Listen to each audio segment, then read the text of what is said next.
हरे कृष्णा, राधे राधे। दीपों का त्योहार दीपावली की आप सभी को ढेर सारी शुभकामनाएं। दिवाली का यह दिन हमें यह समझाता है कि अंधेरा चाहे कितना भी गहरा और घोर अंधेरा हो, कि अंधेरा कितना ही घना और गहरा हो, उसके पार जाने के लिए कभी कभी एक दिया भी काफ़ी होता है। दिवाली का दिन हमें यह समझाता है, अगर विश्वास पक्का हो, श्रद्धा अटल हो और प्रेम अपार हो तो भगवान श्री राम आते ही हैं। इस दिवाली पर आप सभी से मेरा यही अनुरोध है, अपने घर को सजाने के साथ साथ अपने हृदय और अपनी मन को भी सजाएं। भगवान की भक्ति के दिए जलाएं। इस दिवाली अपने आप को यह याद दिलाएं, माया के इस संसार में जब तक श्री कृष्ण नाम का दिया नहीं जलेगा, जब तक कृष्ण भक्ति का दिया नहीं जलेगा, तब दुखों का और अज्ञानता का अंधकार कभी समाप्त नहीं होगा। इसी के साथ आज हम कार्तिक महत्तम अध्याय 17 का श्रवण करेंगे। अध्याय 17 पावन पवित्र फलकारी है। बड़ी मन भाव से सुनिएगा। जय गणेश गिरिजा सुमन मंगल मूल सुजान, कहते अयोध्या दास तुम देव में वरदान। बोलो गणेश जी महाराज जी की जय, अपने अपने गुरु महाराज जी की जय। आइए कार्तिक मास महत्तम अध्याय 17 का श्रवण करते हैं। बोलो लक्ष्मी नारायण भगवान की जय, वृंदावन बिहारी लाल की जय, कार्तिकेय ठाकुर जी की जय, तुलसी मैया संग शालिग्राम भगवान की जय। आइए अब सुनते हैं कार्तिक मास महत्तम 17 अध्याय। सूत जी कहने लगे कि अब सब व्रतों में उत्तम और मोक्ष को देने वाली एकादशी व्रत के बारे में सुनो। व्रत का महत्तम सुनो। एकादशी तिथि कृष्ण पक्ष की हो या शुक्ल पक्ष की, अन्न नहीं खाना चाहिए। जो एकादशी को अन्न खाता है वह सब पापों का भ्रषण करता है। एकादशी का व्रत माता की समान सबकी रक्षा करता है। नारद जी कहने लगे कि हे राजन, अब एक इतिहास सुनो। नर्मदा नदी के तट पर गालव ऋषि का अति शोभामान आश्रम था।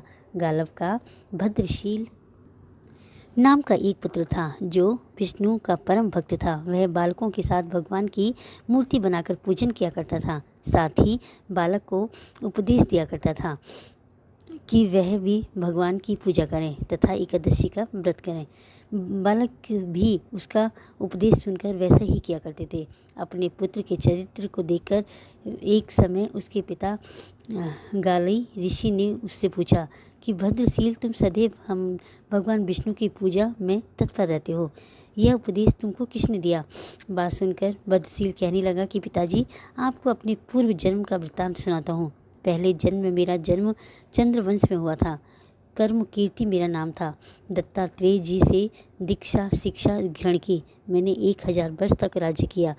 उस काल में मैंने अनेक धर्म कार्य किए, पुण्य कर्म किए, किंतु देववश में बुरी संगत में पड़ गया और वेद मार्ग छोड़कर पाखंड मार्ग पर चला गया।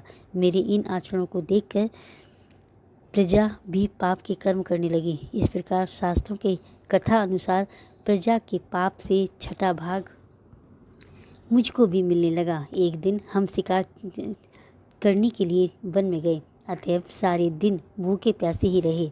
खाने को कुछ नहीं मिला। घूमते फिरते हम मार्ग भी भूल गए और शाम को नर्मदा नदी के किनारे पहुंच गए। उस दिन एकादशी का व्रत होने के कारण वहां एकत्रित अनेक वैष्णव भगवान जी का कीर्तन कर रहे थे। मैं भी भूखा प्यासा रहकर रात भर वहीं पर पड़ा रहा, मगर प्रातःकाल होते ही भूख प्यास से दुखी हो मेरे प्राण निकल गए। उसी समय यमराज के दूत मुझको पापी समझकर मारते पीटते यमराज के पास ले गए। यमराज ने चित्रगुप्त से मेरे सब पाप और पुण्य का लेखा मांगा। तब चित्रगुप्त ने विचार कर कहा कि इसने एकादशी का व्रत किया था, उसी से उसके प्राण निकल गए। इस कारण उसके समस्त पाप खत्म हो गए। यह सुनकर यमराज तत्काल अपने सिंहासन से उठकर खड़े हो गए और हाथ जोड़कर मुझसे बोले कि क्षमा करना, हमसे भूल हो गई। साथ ही मुझको नमस्कार भी किया। फिर अपने दूतों को धमकाकर कहने लगे, जो मनुष्य भगवान के नामों का जप करता है उसको कभी हमारे पास मत लाया करो। जिसने अनजाने भी से एकादशी का व्रत किया हो उसकी हमारे पास आने की आवश्यकता नहीं पड़ती। इसके बाद यमराज ने मेरा पूजन किया और फिर मुझे सुंदर विमान में बिठाकर विष्णु लोक को भेज दिया। 1000 वर्ष तक इंद्रलोक साथ विष्णु लोक में रहने के पश्चात अब फिर मैंने यहाँ पर जन्म लिया है। जो कोई इस कथा को पढ़ता है अथवा सुनता है उसके सभी पाप नष्ट हो जाते हैं। बोलो एकादशी मैया की जय, कार्तिकेय ठाकुर जी की जय।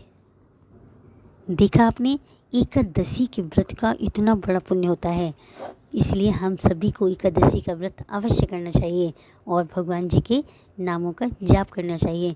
कलयुग केवल नाम आधारा, सुमिरि सुमिरि नर उतरे पारा। नाम की कलयुग में बड़ी महिमा है, इसलिए ज़्यादा से ज़्यादा नाम जाप करें। जीवन क्षणभंगुर है, अभी है अभी नहीं, इसलिए क्यों ना हम इसी जीवन में भगवान जी को प्राप्त करें, भगवान जी की भक्ति को प्राप्त करें और ज़्यादा से ज़्यादा नाम जाप करें। हरे कृष्ण कृष्ण कृष्ण हरे हरे, हरे राम राम राम हरे हरे। अगर वीडियो अच्छी लगी हो तो लाइक करें, कमेंट करें, मीनूज़ लाइफ स्टाइल को सब्सक्राइब करें। ज़्यादा से ज़्यादा अपनी फ्रेंड